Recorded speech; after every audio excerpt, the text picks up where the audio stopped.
Kembali adik-adik semua, mahasiswa ibu dalam kuliah farmakoterapi ansietas. Nah, kali ini kita akan membahas bagaimana ansietas itu terjadi, kemudian apa hubungannya dengan neurotransmitter yang ada di otak.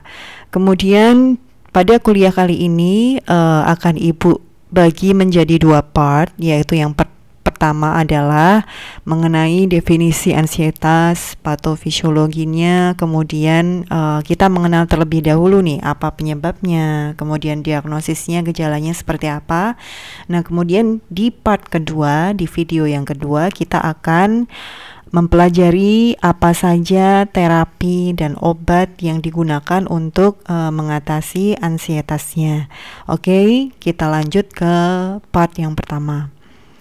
Nah, sebelumnya ibu minta kalian untuk melihat video-video berikut yang ada di YouTube. Nah, dia adalah visualisasi bagaimana terjadinya depresi dan kaitannya dengan otak, kemudian neurotransmitter di otak dan struktur fungsi otaknya. Kemudian di video-video ini juga akan membahas bagaimana terapi yang direkomendasikan untuk mengatasi ansietas. Kemudian bagaimana juga support sistemnya nanti akan mensupport dari si pasien ansietas. Nah, itu ada di video-video berikut.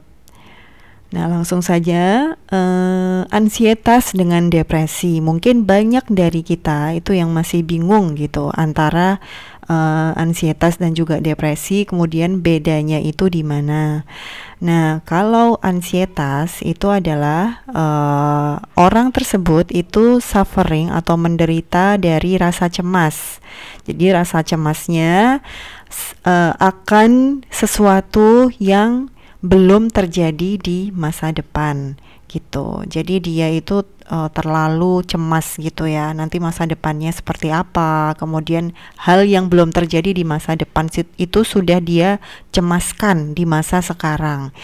Nah, kalau depresi itu adalah a person suffering from depression itu will feel hopeless. Jadi seseorang yang dia menderita depresi itu dia akan merasa hopeless atau kehilangan harapan tentang masa depannya dia, dan dia akan membayangkan skenario terburuk tentang hidupnya seperti itu ya. Jadi kalau yang depresi itu dia sudah merasa hopeless, sudah merasa tidak berguna di masa sekarang, apalagi di masa depannya. Nah, kalau ansietas itu dia personnya itu dia lebih ke cemas terhadap sesuatu yang belum terjadi di masa depan. Nah, ansietas atau gangguan kecemasan itu dia juga bisa memicu terjadinya depresi karena kecemasan yang berulang kemudian tidak diterapi, kemudian tidak diatasi secara segera, maka akan memicu terjadinya depresi.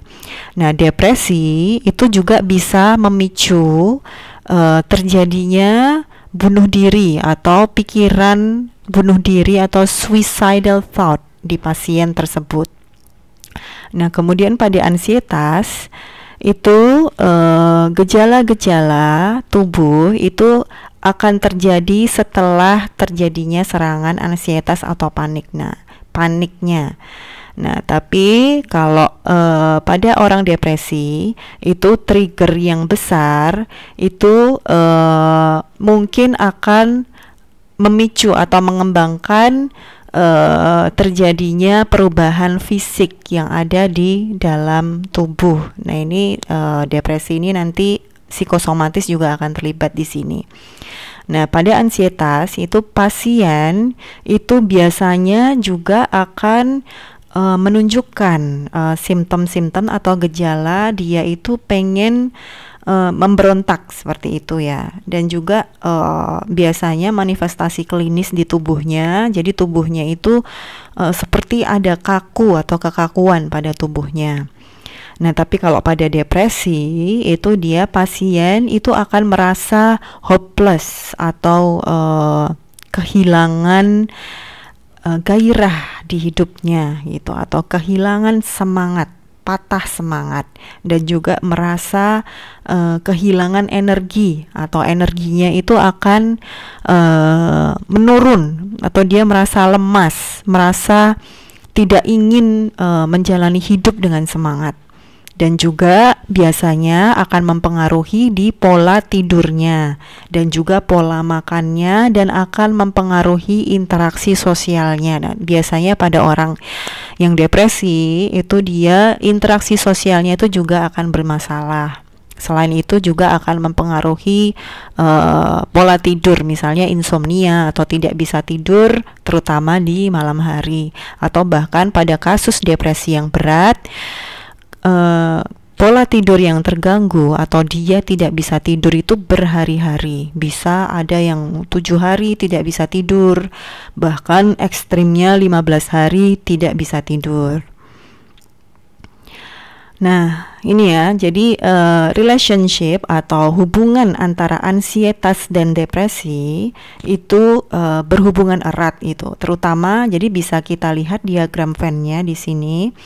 Nah, kalau depresi itu dia lebih ke frustasi, kemudian rasa sedih berlebihan, rasa tidak berguna, kemudian juga baperan, gampang tersinggung, dan juga loss of interest in normal activities. Jadi dia itu kehilangan minat biasanya.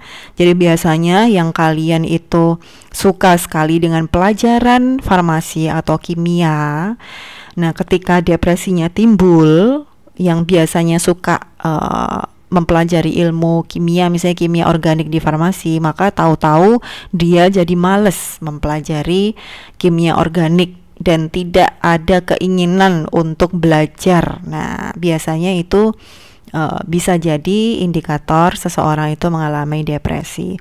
Nah, yang lebih berat pada kasus-kasus depresi berat, maka akan timbul yang namanya thought of suicide or death. Jadi kadang orang kalau sudah depresi berat itu timbul keinginan untuk bunuh diri, keinginan untuk mengakhiri saja hidupnya karena merasa tidak berguna, merasa down, merasa kayak tenggelam hidupnya. Kemudian juga depresi itu orang tersebut biasanya selalu merasa lelah gitu. Jadi gak ada sebab, gak ada hujan, gak ada angin ketika fase depresinya muncul. Ketika serotoninnya drop atau neurotransmitter di otaknya terganggu, maka dia merasa lelah aja gitu. Jadi nggak pengen kesehariannya tuh nggak pengen melakukan sesuatu apapun kecuali cuman rebahan, kemudian lihat sosial media atau lihat YouTube atau apapun itu. Tapi yang ada itu cuman pengen pengen lepas aja gitu dari segala rutinitas di dunia. Dan selain itu juga pada depresi, kasus ringan, sedang, berat itu biasanya ditandai dengan insomnia atau tidak bisa tidur terutama di malam hari. Nah, pada ansietas itu gejalanya itu dia biasanya trembling itu kayak gelisah gitu tangannya. Misalnya tangannya tuh kayak berkali-kali mengetuk-ngetukkan meja, kemudian bolpennya dicetak gitu. Jadi bolpennya dibuka tutup, kemudian on off gitu. Misalnya kalau buka HP pun juga buka, kemudian ditinggalin, buka, atau apapun itulah. Kemudian juga increase breathing rate. Jadi kecepatan nafasnya pun juga akan meningkat pada orang ansietas. Itu kalau sedang timbul serangan akut. Dan juga pada orang ansietas itu seringnya juga feeling nervous atau feeling nervous itu gugup ya bahasa Indonesianya, atau dia merasa powerless atau merasa tidak mempunyai daya atau kekuatan untuk melakukan sesuatu, tapi dia gugup gitu. Dia gugup, kemudian juga pada kasus yang berat itu dia sering mengalami serangan panik. Jadi panik, waduh, gimana nih?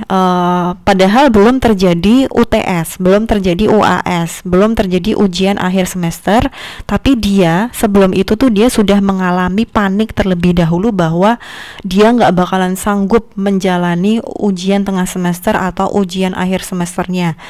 Makanya dia merasa kalau, waduh, aku nih kayaknya dapat nilai jelek nih di mata kuliah farmakoterapi nih gitu. Padahal UTS atau UAS-nya belum terjadi, tapi dia sudah panik duluan kalau dia nggak bakalan bisa mengerjakan soal UTS dan UAS-nya. Nah, itu gangguan ansietas. Kemudian terjadi peningkatan heart rate-nya atau peningkatan detak jantungnya, dan biasanya seringnya pada orang ansietas itu juga sering berkeringat.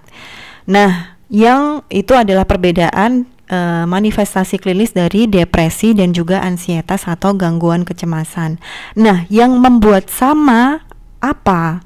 Jadi hubungannya apa antara ansietas dan depresi, atau yang membuat kondisinya sama apa, yaitu adalah restlessness, yaitu lebih ke gelisah atau lebih ke agak lemes atau cemas atau gelisah seperti itu.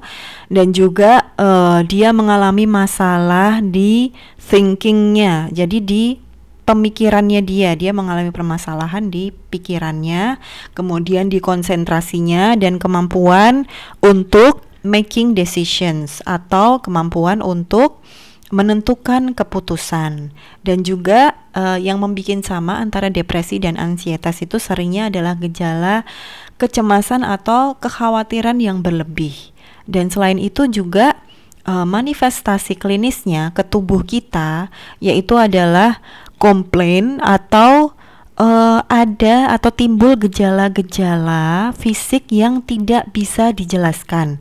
Contohnya adalah tahu-tahu pusing kepala atau tahu-tahu mahnya kambuh, dan juga agitasi. Agitasi tuh kayaknya pengen marah aja, kayaknya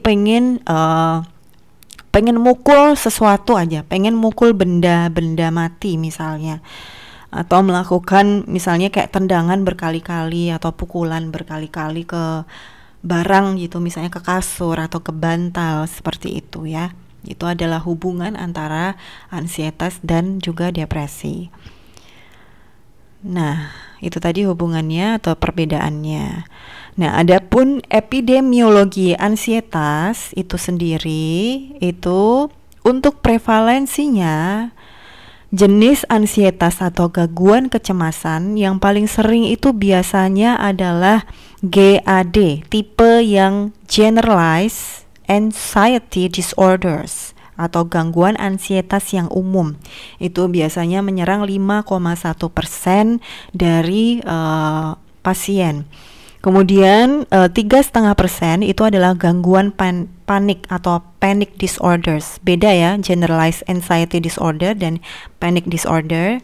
Dan juga 7,8%-nya itu biasanya adalah gangguan stres post-traumatik atau post-traumatic stress disorders.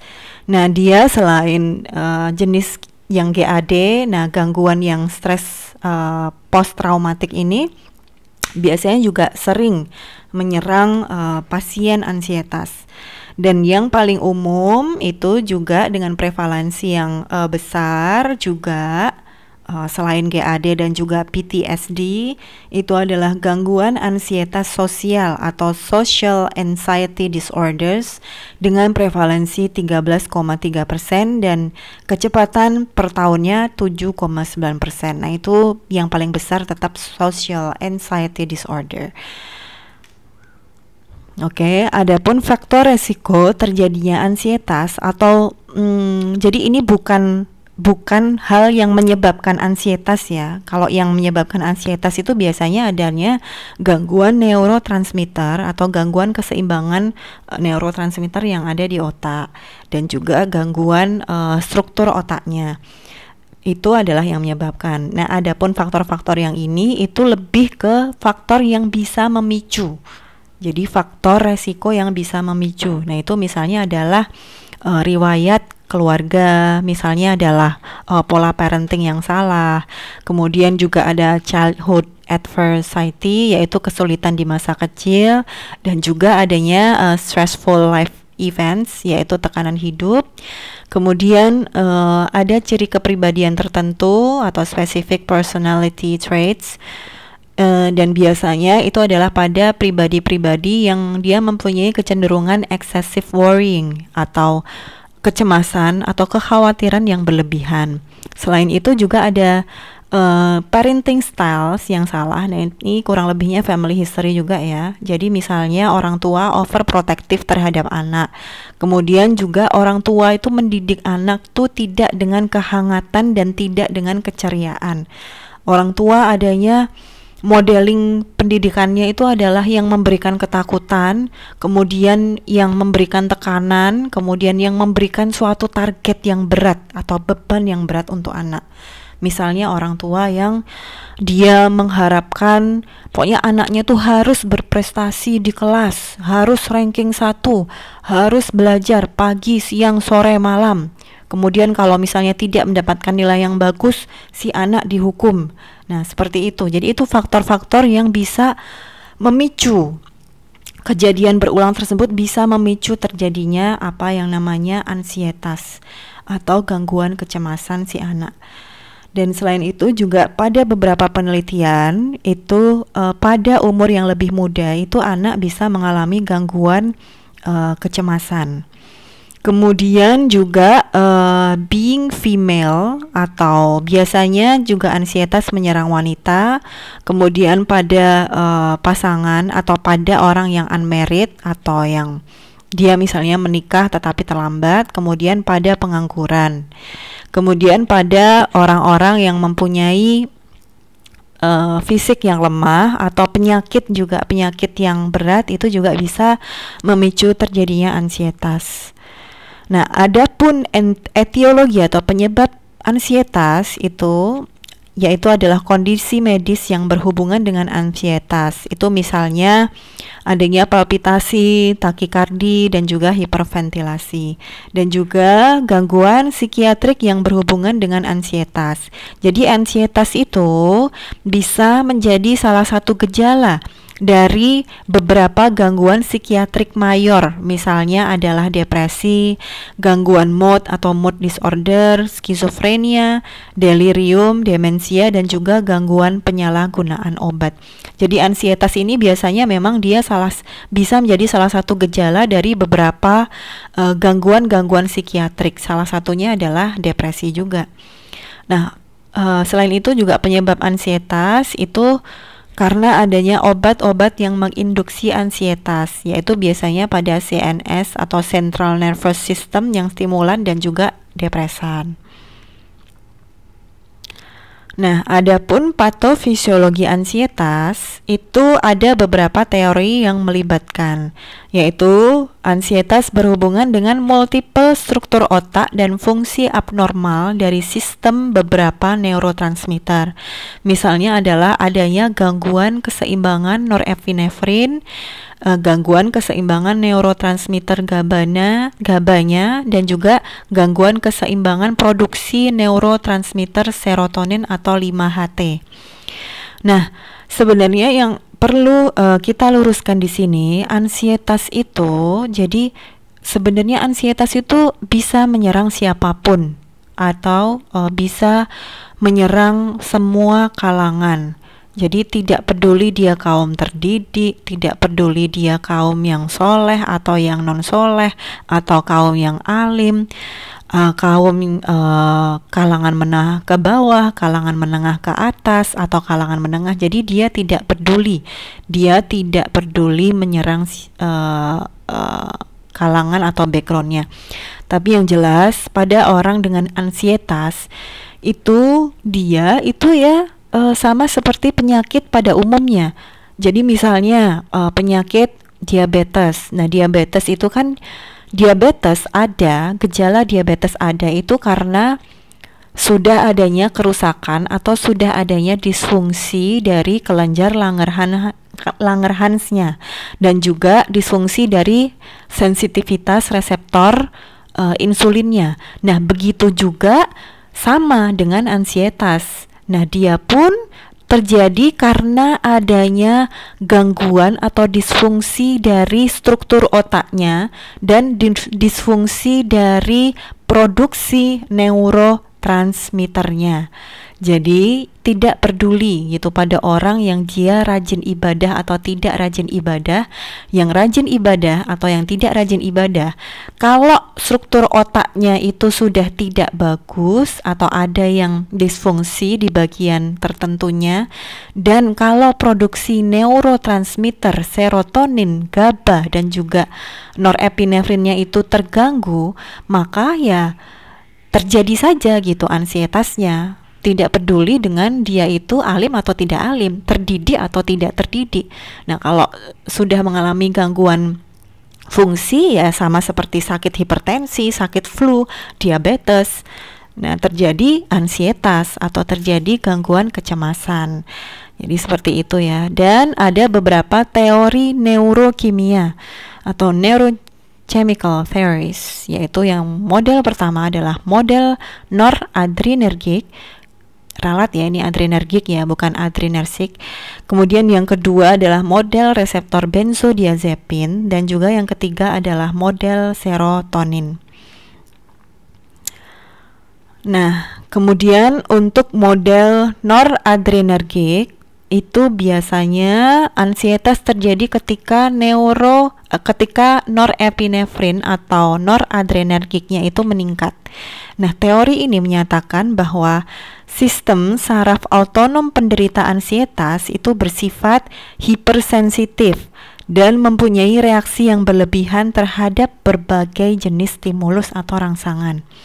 Nah, sebagai respon terhadap stimulus yang mengancam atau berbahaya, maka locus ceruleus atau sebagai pusat alarm itu akan mengaktifasi pengeluaran norepinefrin dan juga akan menstimulasi sistem saraf simpatik dan juga parasimpatik.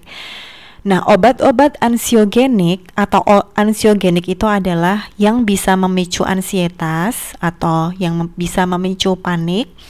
Misalnya yohimbin dan juga isoproterenol. Nah, dia itu akan menstimulasi bagian otak di locus ceruleus dan akan meningkatkan aktivitas norepinefrin.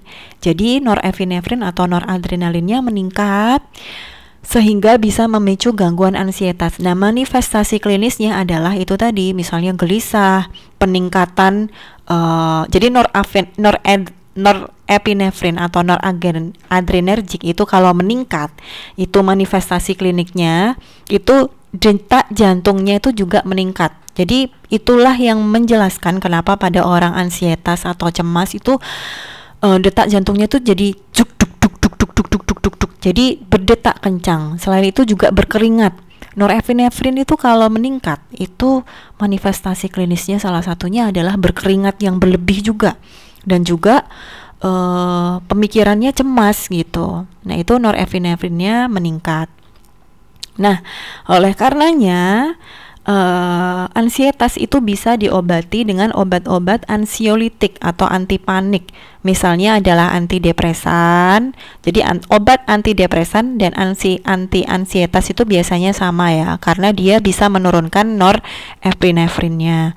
Dan bisa juga menggunakan obat benzodiazepin yang dia akan menghambat locus ceruleusnya itu tadi, kemudian akan menurunkan aktivitas norepinefrin dan menghambat efek obat-obat yang ansiogenik itu tadi. Nah, jadi ansiolitik itu adalah lawan dari obat ansiogeniknya. Nah, kalau model reseptor benzodiazepin itu seperti apa? Nah, depresi atau ansietas, itu bisa terjadi ketika produksi GABA-nya menurun.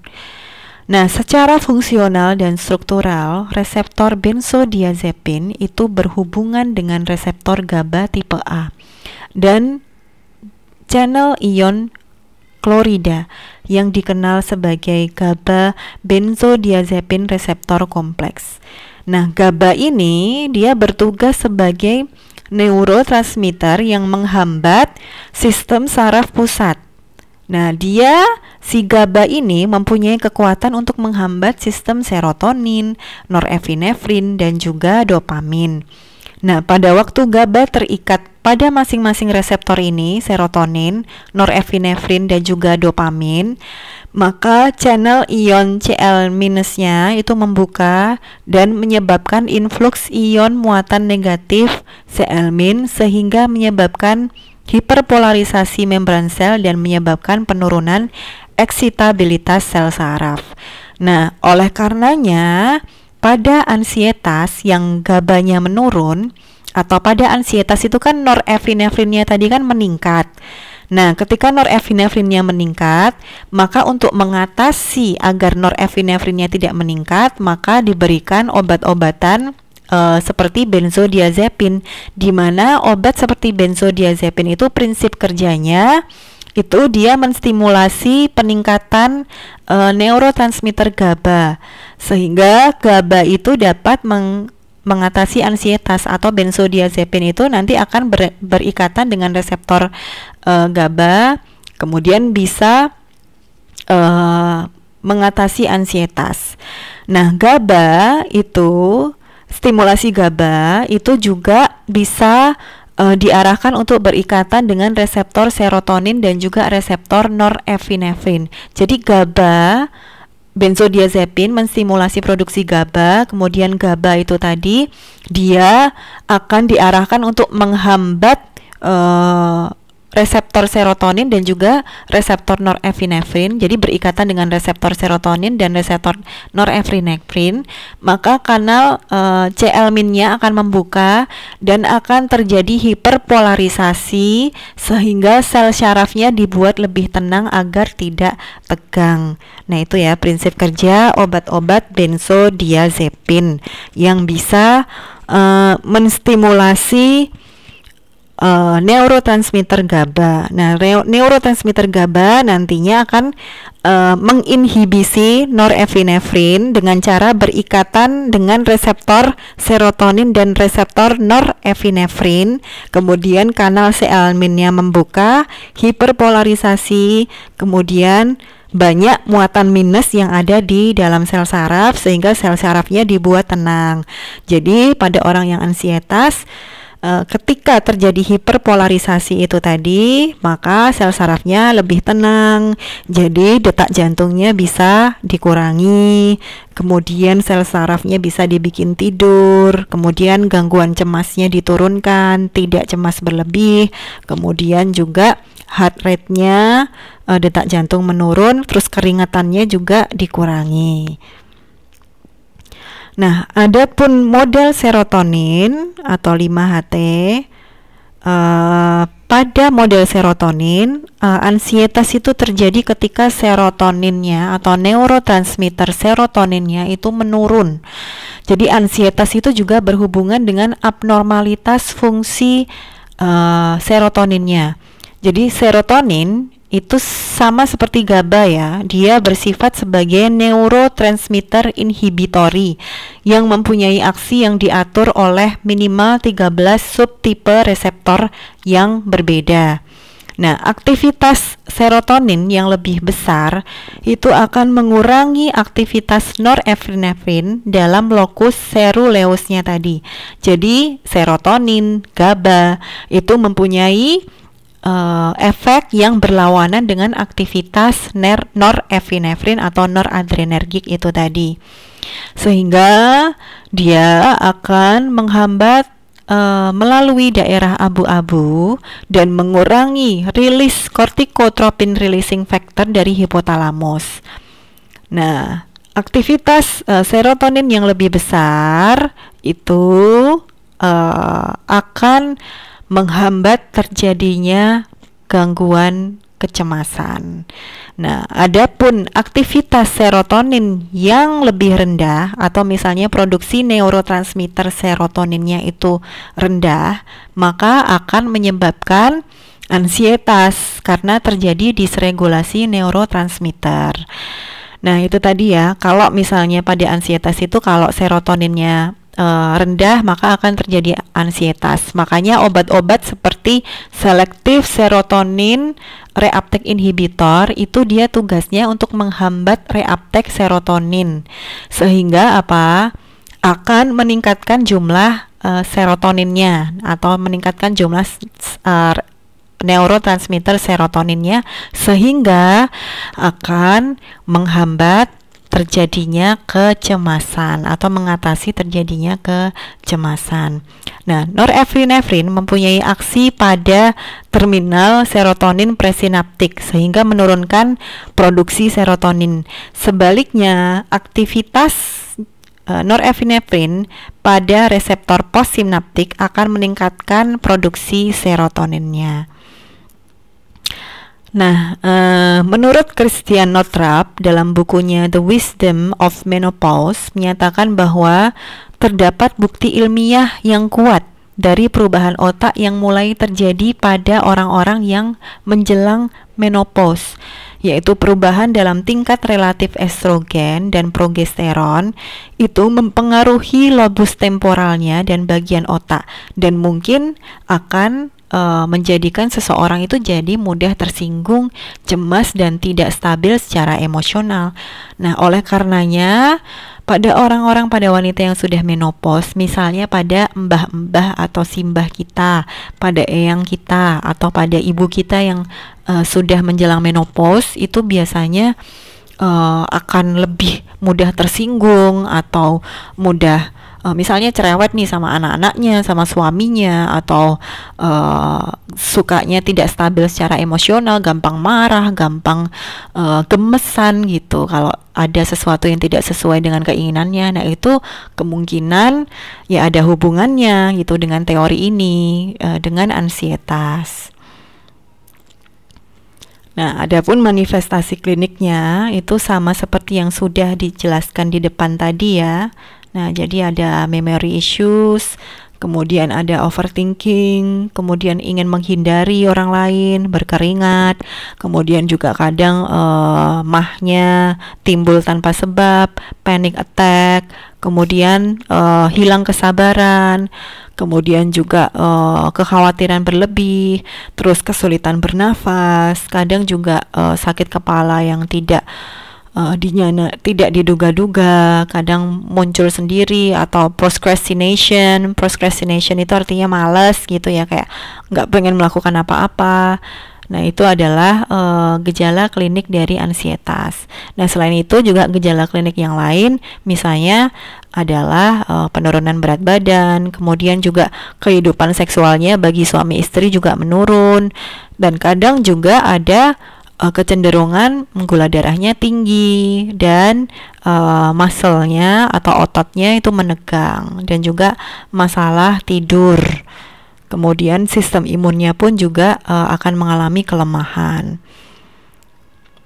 Nah, kecemasan selain itu juga kecemasan itu berhubungan dengan 3 atau lebih dari 6 gejala berikut. Jadi kalau misalnya ada tanda-tanda 3 dari gejala berikut atau lebih, nah itu berarti sudah bisa didiagnosis sebagai gangguan kecemasan atau ansietas, yaitu adalah merasa gelisah, kemudian mudah lelah, sulit berkonsentrasi atau pikiran kosong, dan terjadi iritabilitas atau gampang tersinggung, dan terjadi tegangan pada otot atau gangguan tidur. Nah, kalau menurut buku American Psychiatric Association, yaitu yang berjudul Diagnostic and Statistical Manual of Mental Disorders yang edisi keempat, nah itu serangan panik itu disertai dengan 4 atau lebih perasaan fisik dan reaksi psikologis berikut. Jadi harus ada 4 atau lebih ya untuk mendiagnosis bahwa orang tersebut kena gangguan ansietas. Yaitu yang pertama adalah palpitasi atau jantung berdebar-debar atau denyut jantung semakin cepat, kemudian berkeringat, tubuh gemetar, serasa kehabisan nafas, merasa tercekik, Kemudian ada dada sakit, mual atau sakit perut, merasa pusing, tidak stabil, kepala ringan atau pingsan, dan perasaan yang tidak nyata atau merasa berjarak dengan diri sendiri atau depersonalisasi. Dan juga ada perasaan takut mati, takut kehilangan kendali atau menjadi gila, dan juga ada rasa bebal atau rasa kesemutan dan serangan rasa dingin atau sensasi rasa panas. Nah, adapun klasifikasi dari ansietas itu sendiri itu ada beberapa, yaitu ada generalized anxiety disorder, kemudian ada panic disorder, bisa dengan agorafobia dan juga tanpa agorafobia. Nah, nanti kalian bisa mencari sendiri ya, adik-adik mahasiswa, agorafobia apa. Kemudian ada juga agorafobia yang tanpa history of panic disorder. Ada juga phobia disorder. Itu misalnya social phobia atau social anxiety disorder, dan juga spesifik fobia, misalnya fobia laba-laba, kemudian fobia terhadap ruang tertutup, misalnya klaustrofobia, kemudian ada fobia terhadap hewan tertentu. Nah, itu juga termasuk dalam klasifikasi ansietas ya, gangguan ansietas ya.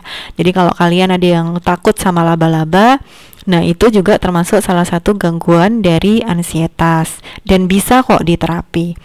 Dan juga ada yang namanya OCD atau Obsessive Compulsive Disorder. Nah, ini kalau kalian yang suka nonton Monk, kemudian suka nonton Sherlock Holmes, nah itu Enola Holmes adiknya, nah itu juga ada kecenderungan mereka itu punya OCD, Obsessive Compulsive Disorder. Nah, nanti kita akan belajar lebih lanjut. Terus ada juga Post Traumatic Stress Disorder dan juga Acute Stress Disorder. Nah, itu tadi ya. Jadi itu tadi pengenalan mengenai ansietas di part 1, dan di part 2 kita akan belajar mengenai penata laksanaan ansietas itu sendiri apa. Nah, oke, kita lanjut di part 2. Sekian part 1 dari Ibu. Kita jumpa lagi di part 2, yaitu penata laksanaan ansietas. Sekian, wassalamualaikum.